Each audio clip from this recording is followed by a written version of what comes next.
And welcome everybody to edition 51 of the Bangers and Classics podcast. I remember that because last week was memorable and this week may not as be as memorable. And that's with me, James Roper, and him, David Malloy. And what's David been up to? Well, I've been receiving apologies from Mm. all the various people that couldn't make it on last week's podcast. Oh, good. Yeah, I mean, I even got an apology from the Wall Snob. He wasn't actually invited, but he thought he'd better just apologise anyway. Mm. Good for him. So that's about it. Not been doing a great deal, one thing and another, just bits and bobs, as the saying goes. I did see one classic car when I was out the other day. It's one I've reported on before. This is a Peugeot 306 Cabriolet. It's in metallic green and it's got a sort of contrasting russet coloured hardtop. I can tell you it's a 2001 or 2002 model. Looks in very good condition. It was parked near a very nice park in Ayr, but it moved off before I got too close to it, perhaps unsurprisingly. In other news, I was taking a walk down an area where there were some workshops and some of the doors were open. As I was passing, I happened to see a Corvette. I think it was a C5. I could only see a fraction because the door wasn't fully raised. The place next door had an old Rover. I'm trying to think what model it was. I didn't get a very good look at it. And what appeared to be an MGB with rally style spotlights on it.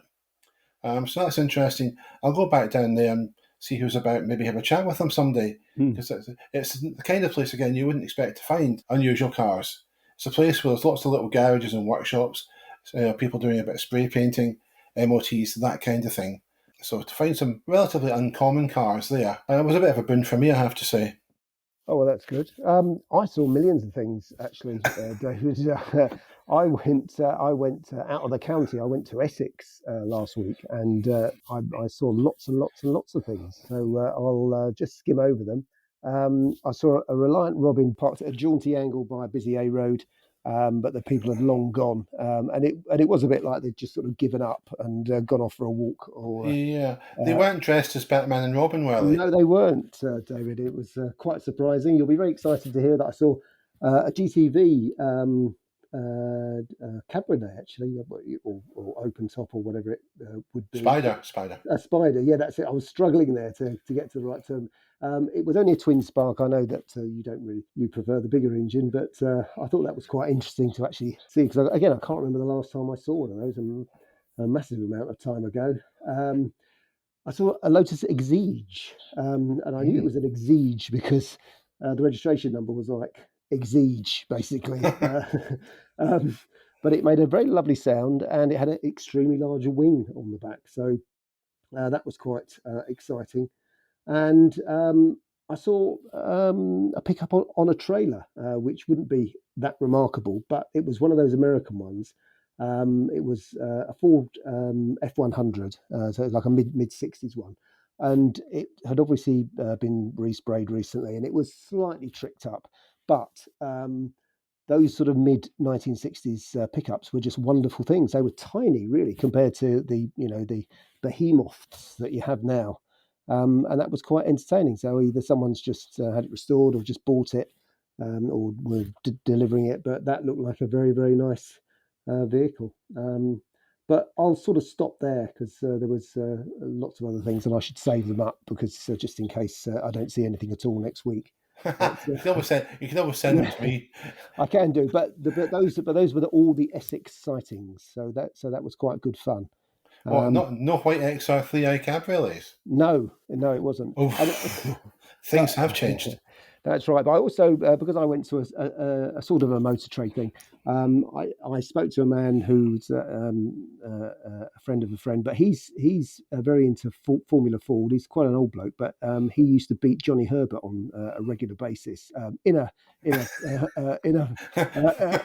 Ford in a Formula Ford, and but he still does it, despite he broke his back a few years ago. But he still enjoys it. His wife still lets him out to do it. He's got 4 cars, and he just has fun. He just does it because it's great fun, and that was a marvelously life-affirming thing to see. That somebody who's into their 70s just enjoys racing, and he's going to be racing near me soon, so I might make an effort to go and see him. There was an older chap up here whom I've met, Yeah. A few years ago, I'm not sure if he still does it, but up to certainly 3, 4 years ago, Yeah. he was hill climbing regularly. Mm, He was over 80 when I mm, met him, but I believe in his 70s, probably in the second half of his 70s, yeah. he sustained a very curious injury in a hill climb. Right.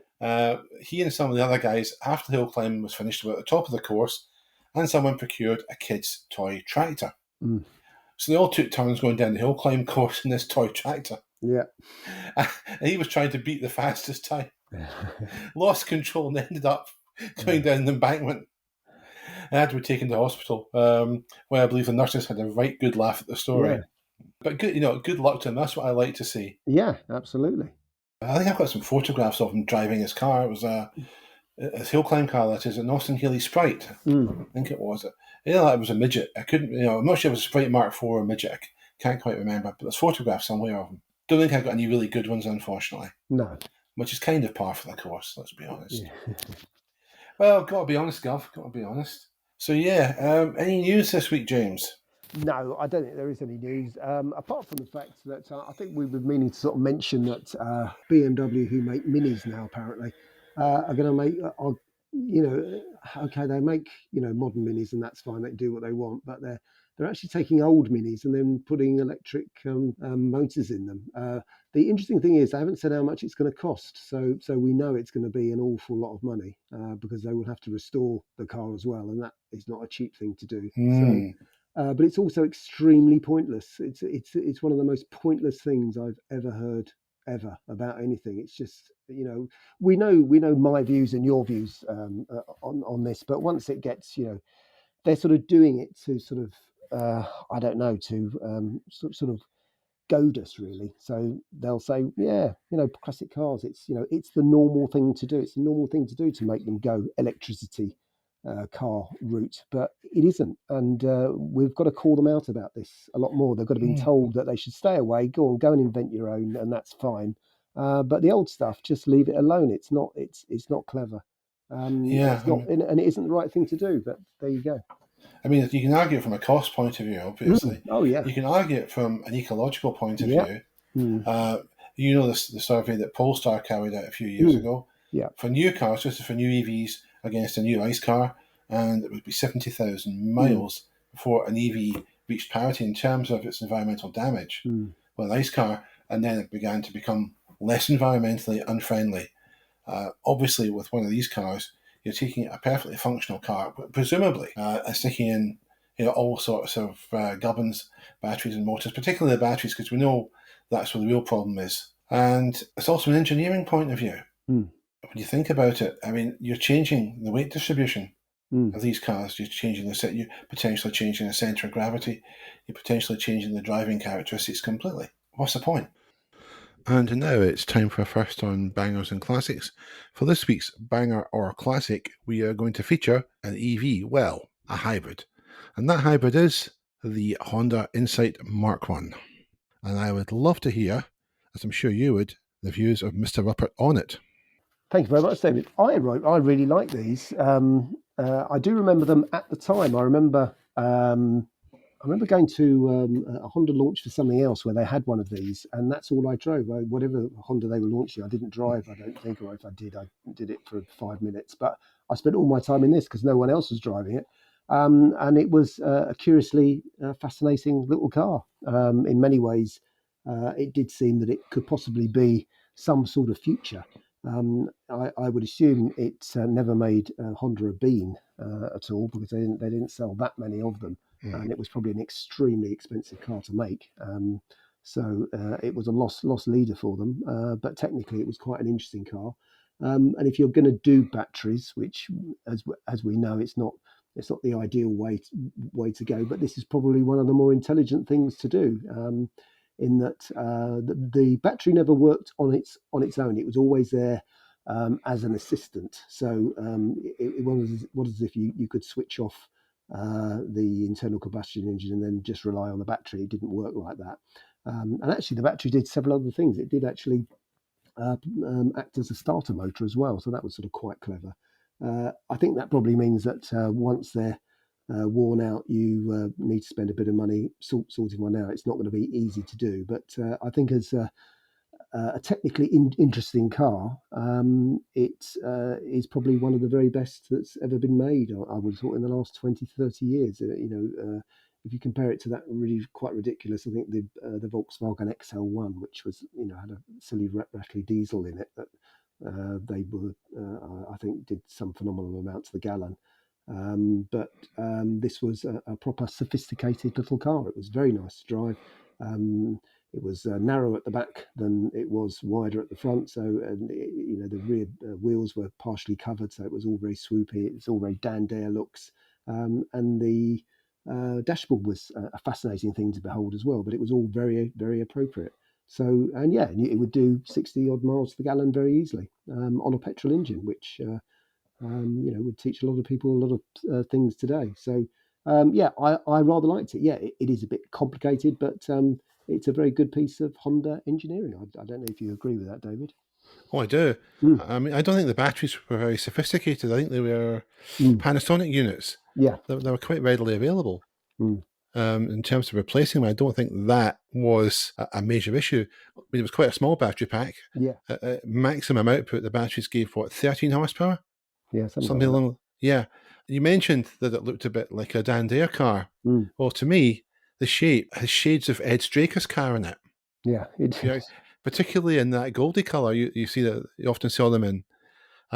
So it did look good. Yeah. It looked futuristic. It looked swoopy. It's only a 1 litre petrol engine. Mm, With the petrol engine and with the electric motor in tandem, the most you got out of it was 73 brake horsepower. mm. But on the other hand, it didn't weigh much either. No. It made extensive use of aluminium, which is great. There were only 2 seats and not a great deal of luggage space, which, okay, it's not a family car. No. But that's perhaps missing the point if you think it is. On the other hand, you get excellent fuel economy. You get fairly low emissions. For a petrol car, it was very low emissions. Yeah. You had regenerative braking, which was a great idea. Yeah. This is a long time. This is back in 1999, remember? It was. They were doing this. Mm, The handling possibly wasn't the best because it had a very narrow rear track. mm, I think it was 165 section tyres.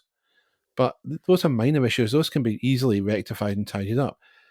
It showed the way forward. I mean, it made an excellent commuter car. It was a car that wasn't strictly just from driving from your home to a railway station, say 5 miles away. You could drive to your office 30 miles or 40 miles away or mm. 100 miles away in it. It was capable. It could be used for everything. As long as there were only 2 people going to be in it and a modicum of luggage, it was perfect for all functions. So, Absolutely. Yeah. No, I've just looked into Ruppert's Bangerpedia, and actually the average MPG was quoted as 83.1.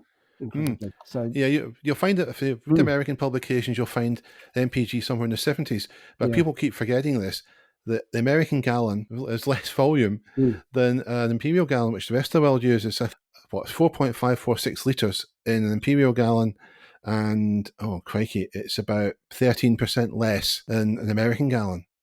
So every time you see American MPG figures, bear in mind you have to round them up by a mm, factor of probably about 12.5%, 13% mm. to get our figure. So very good little car. For me, yeah, classic, absolute no-brainer. Yeah, it is. I would buy one tomorrow, but good luck trying to find one because there aren't very many around at all. There were No, some imports, I think, but very, very, very, very few of them. There's only yeah. a couple of hundred officially, I think, came here. I've always quite fancied a CRZ, Mm. which was a later Yeah, hybrid. yeah. Wasn't as fuel efficient, unfortunately, but there are plenty of those around, Mm. and I haven't completely given up the idea of buying one. That, No. that may be a shock to some people. Mm. Sorry, anyone from this podcast would consider buying an electric vehicle or a part electric vehicle. Well, it shouldn't be No, because it's all about whether or not the product works and makes sense, that's right. whether it's good for the environment, and these cars are. So there we have it. It's a bit of a bombshell. The Bangers and Classics crew like the Honda Insight, and we think they should have made more of them, and indeed that might be a good way forward, particularly if you get synthetic fuel as well coming along pipeline, so to speak. Hmm. And on that somewhat unexpected note, perhaps we'll take a break. Welcome y'all to the Area 51 podcast. No one knows what the heck's going on here, at least of all the two numbskulls that presented. But there you go. That's radio, folks. Or podcasting or something. Well, we're back onto more familiar territory. We're having a challenge. Oh, right. Yes, we're having a challenge now. The remit of the original challenge, and I say the original challenge for reasons that will become self-evident, was to find a rear-wheel drive French or Italian car from the 70s or 80s with an MOT equivalent for £5,000 or under. And what did I do? Probably did none of those things. But that doesn't matter because I thought I found something really good. And I'll tell you about that in a moment. All But right. first of all, James, what Mm. did you find? Because you're the master at these Well, things. that's very clever. Well, it's very nice of you to say that, David. I've got something that was actually registered in January 1970. So there I am, just under the wire. And I would have to go to Italy to collect it, obviously.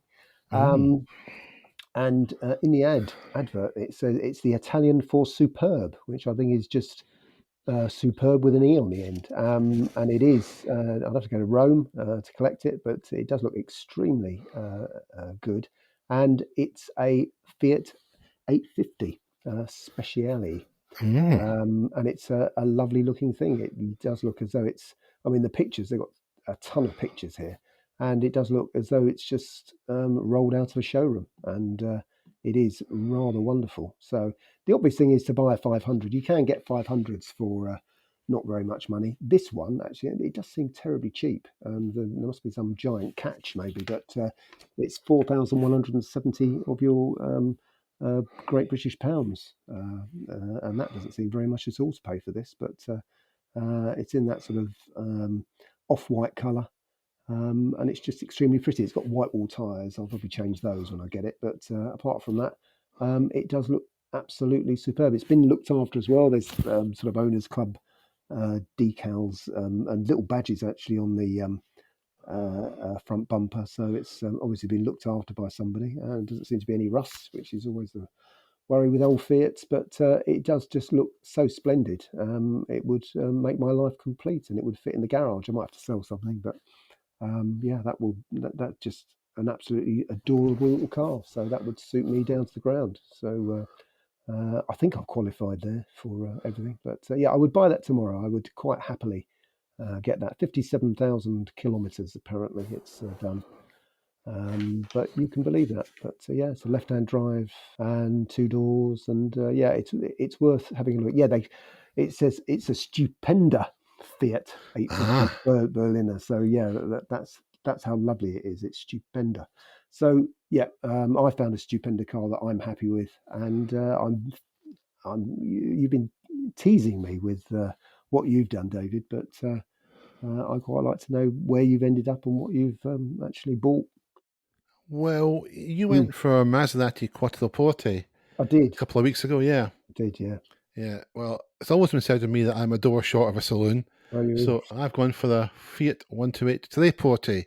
Oh, The right. Fiat 128 3P, in other Oh, words, all right. which is a lovely little hatchback coupe, Yeah, but obviously based on the 128 saloon. yeah, Launched in 1971, you had a choice, I believe, of 1100 and 1300cc engines, which, being Fiat, were actually pretty good, well engineered engines, with a little bit of brio about them as well. yeah.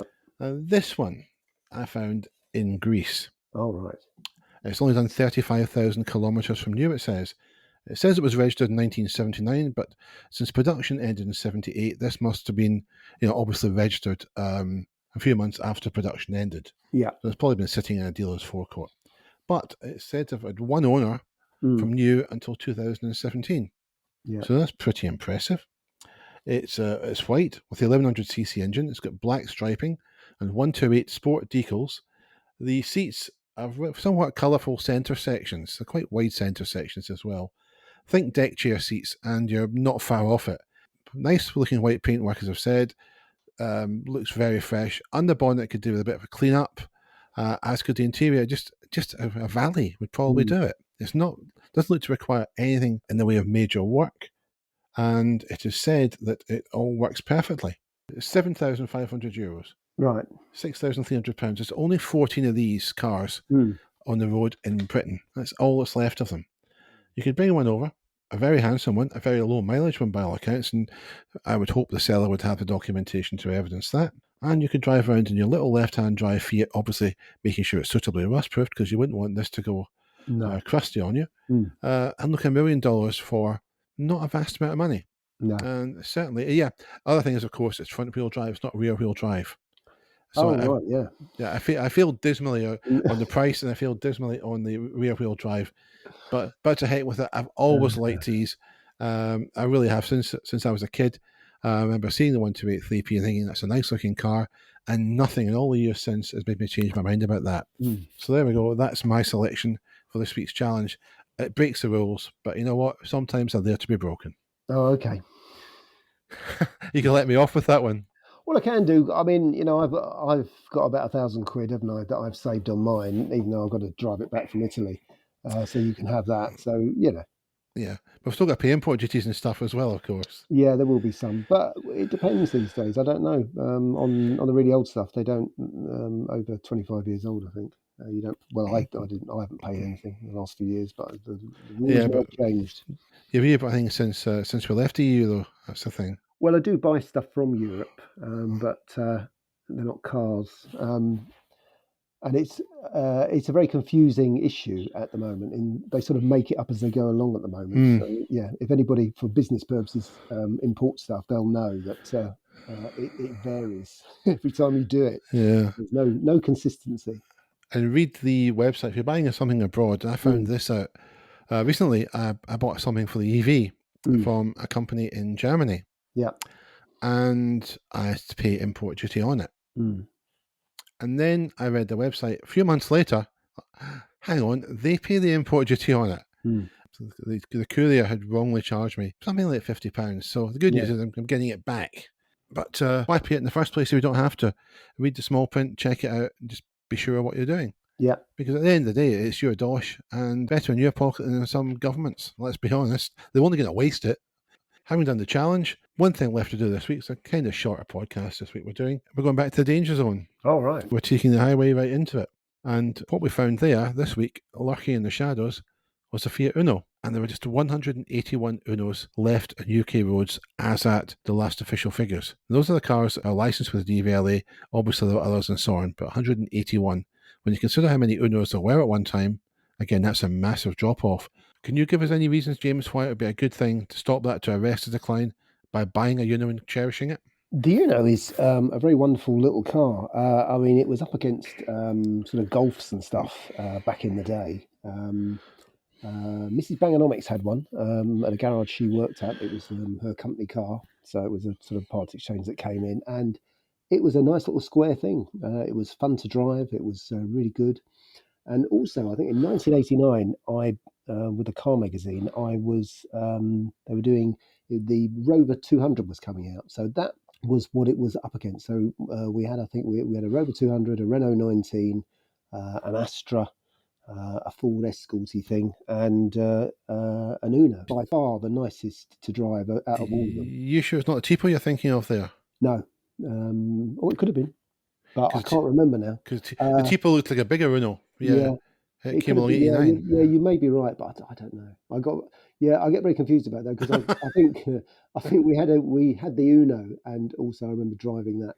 But the significant thing about that was the Renault 19 dropped its gear linkage on the floor, so I had to walk everywhere for a while, which wasn't great. But no, the Uno was just a lot of fun, and it was nicely designed. It looked the part. A Giugiaro creation, I would say, and it was just lovely. And to think there's so few of them. I think I've even got one in my sort of curb crawler book. There was a turbo that I looked at the time. A baker was selling it, as I remember rightly. Yeah, I mean, rust would always kill them. That's probably what accounts for it. The reason there aren't so many about, and they just fell down the ownership scale. And as we know about these cars that you see everywhere, people don't care about them at all, like we do. But if I saw a clean and tidy one, I wouldn't hesitate to buy it at all. Absolutely. Just going back to the Renault 19, are you sure it was the gear linkage and not the clutch cable? No, it's gear linkage. Was it? It was actually on the floor. It was so remarkable that the whole thing. So obviously a bolt had fallen out, and it was just on the floor. Great. Yeah, I had two, including my beloved 16 valve, and that was the clutch cable was an issue with those, and indeed I think with some of the Clios at the time as well. Mm. That was a real Achilles heel. But anyway, we digress. Back to the Uno. Yeah, it came out in '83, and its main rival, James, Mm.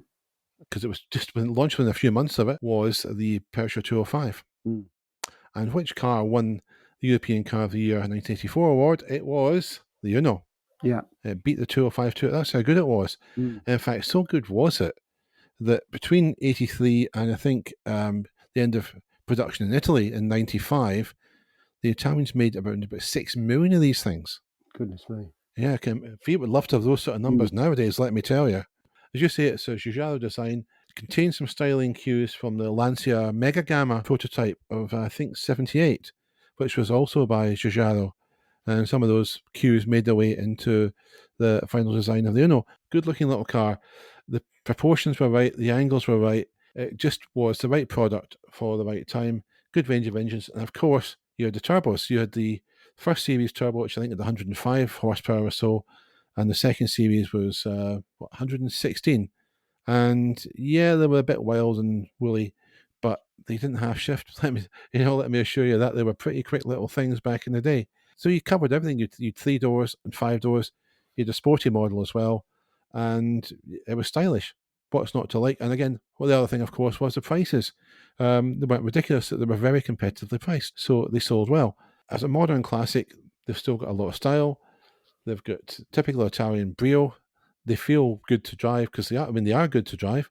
I can't see any real issues with owning one, except finding a good one.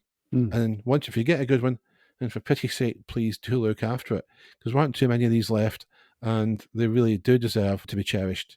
I would buy one tomorrow if I knew where to find one, but there isn't one.